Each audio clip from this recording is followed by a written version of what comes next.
सबसे पहले ये बता दीजिए, वही तो जनता की सबसे पहले मेरी ओर से आप सभी लोगों को सादर प्रणाम, अभिवादन, वंदन। सवाल आपका अच्छा है। प्रेस वार्ता करने के पीछे उद्देश्य यही है कि आप लोग मुझे पहचानते हैं, मैं भी आप सभी लोगों को पहचान सकूं। बस प्रेस वार्ता का उद्देश्य यही है। किन मुद्दों को लेकर जनता के बीच जा रहे हैं, किस तरीके का समर्थन मिल रहा है आपको? धन्यवाद इस सवाल के लिए। आपको मालूम है कि ये चौथी बार लोकसभा चुनाव में लड़ रहा हूँ। 3 बार मैं हार चुका और तीनों बार जो मैं चुनाव हारा हूँ, जो वर्तमान सीटिंग सांसद महोदय हैं, उन्होंने मुझे चुनाव हरवाया है। चुनाव मैदान में जो भी होता है बस 2 ही ऑप्शन है, या तो जीतेगा या तो हारेगा। और जहां तक रहा सवाल किन मुद्दों को लेकर के चुनाव मैदान में हूं, आप सभी लोग इलेक्ट्रॉनिक मीडिया, प्रिंट मीडिया के सम्मानित सहयोगी साथी हैं। मैंने पूरा प्रयास किया है राजनीतिक जीवन में, हमेशा मेरे पैर जमीन पे रहे। जमीन पे खड़ा रहने का मेरा स्वभाव है।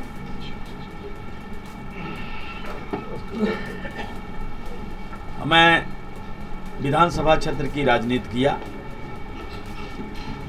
विधानसभा से पहुंचते पहुंचते 2004 में लोकसभा के चुनाव में पहुंचा। पहली बार लोकसभा चुनाव लड़ा 2004 में। मात्र 13,000 वोटों से मैं चुनाव हारा था। जो मुद्दा मेरा 2004 में था, वही जब मैं दूसरी बार लड़ा 2014, तीसरी बार लड़ा 2019 और चौथी बार 2014 में हूँ, 2024 में। जो मुद्दे मेरे पहले थे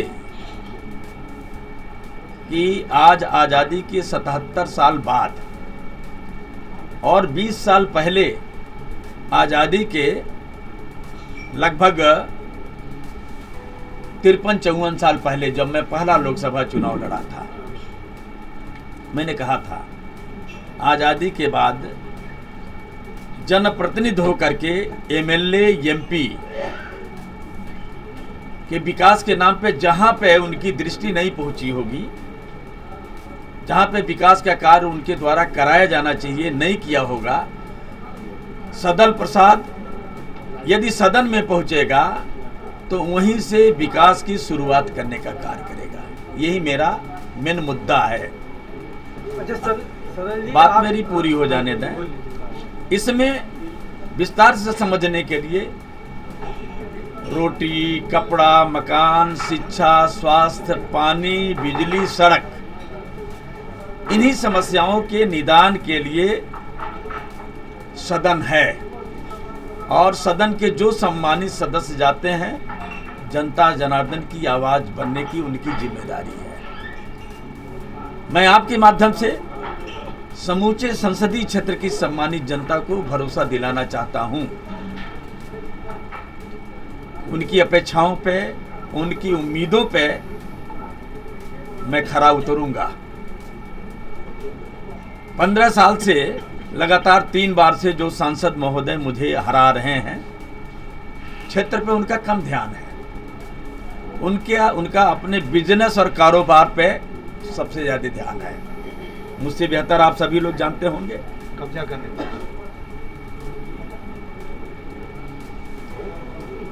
आपकी बात का मैं समर्थन कर रहा हूं। अब उसको कितना बुलंद स्वर में जो है आप आगे पहुंचा सकते हैं, मैं आपकी सहयोग की अपील करता हूं। मैं यहां पे कहना चाहता हूं कि उनके कार्यकाल में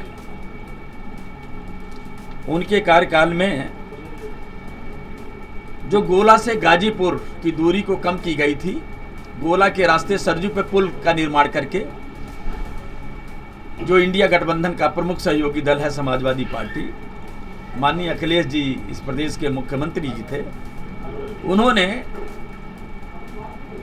जनता की सुविधाओं को ध्यान रख करके सरजू नदी पे पुल स्वीकृत किया। पिलर आज भी खड़े होकर के, कब वो फाइनल पुल बन जाए, अप्रोच बन जाए, पूरे गोरखपुर का दक्षिणांचल टकटकी लगाए हुए प्रदेश और केंद्र सरकार की ओर आशा भरी निगाहों से वो अधूरा जर्जर पुल देख रहा है। यदि वो पुल अस्थायी तौर पर निर्माण हो जाता तो गोरखपुर से गाजीपुर की दूरी बहुत कम हो जाती और दक्षिणांचल के लोगों के लिए अंबेडकर नगर से, मऊ से, आजमगढ़ से भी दूरी बहुत कम हो जाती। धुरिया पार का चीनी मिल, जिस समय आज मैं इंडिया गठबंधन का, कांग्रेस पार्टी ने मुझे उम्मीदवार बना करके संसदीय क्षेत्र बांसगांव में भेजा है, जिन्होंने मान दिया, सम्मान दिया और अपना पहचान दिया। इस बांसगांव की धरती पर पहले कद्दावर नेता हुआ करते थे, जो आज हम लोगों के बीच में नहीं है, माननीय महावीर प्रसाद जी,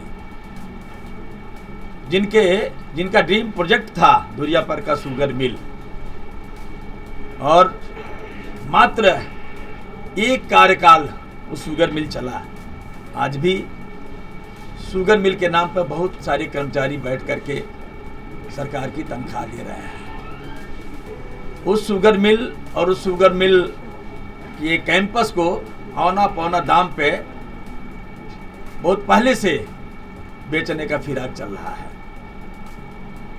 मैं चाहता हूं कि उसका जिस लक्ष्य और उद्देश्य को लेकर के इस गोरखपुर के दक्षिणांचल में धुरियापार शुगर मिल की नींव रखी गई थी, जो 1 वर्ष चला, उसको पुनः चालू किया जाए और इससे गोरखपुर को जो है वो गन्ना के उत्पादन में अग्रणी किसानों को जो है उनको उनके बीच चेतना पहुंचा करके बड़े पैमाने पे गन्ने की बुआई का काम शुरू करवाया जाए और मिल को चालू करवाया जाए।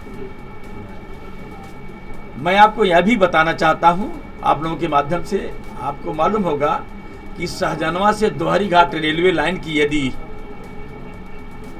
रेलवे लाइन को बिछा दिया जाए तो गोरखपुर से दक्षिणांचल, खास तौर से मऊ, आजमगढ़ और दोहरी घाट लोगों के लिए रेल मार्ग से यात्रा सुगम हो जाएगा, जिसके लिए माननीय महावीर प्रसाद जी के सौजन्य से जब वो केंद्रीय मंत्री थे तो 20 साल पहले जो डीपीआर बन चुका था रेलवे का, डीपीआर प्रोजेक्ट पूरा होने के बावजूद भी आज भी सहजनवा से लेकर के दोहरी घाट तक का रेलवे लाइन का वो डीपीआर कहाँ केंद्र सरकार के किस दफ्तर में कैसे अटक रहा, भटक रहा है, वो मैं आप लोगों के माध्यम से चाहता हूं कि वो उस पर रेल पटरिया बिछ जाए, रेल का आवागमन शीघ्र शुरू हो जाए। मैं आपके माध्यम से ये मैं आप सभी लोगों का सहयोग चाहता हूं और जनता जनार्दन का यदि आशीर्वाद मिला तो सांसद बनने के बाद इस देश की पार्लियामेंट में इस क्षेत्र की जो मूलभूत रेल से संबंधित जो समस्या है उनकी आवाज बन करके जो डीपीआर कहीं फाइलों में दबा हुआ है उसको निकाल करके उस डीपीआर को स्वीकृत करा करके, स्वीकृत तो ऑलरेडी है ही है, तभी डीपीआर बनता है, सहजनवा से लेकर के दोहरी घाट तक रेल मार्ग को पूरा कंप्लीट कराने का मैं आप सभी लोगों के माध्यम से आश्वासन देता हूं।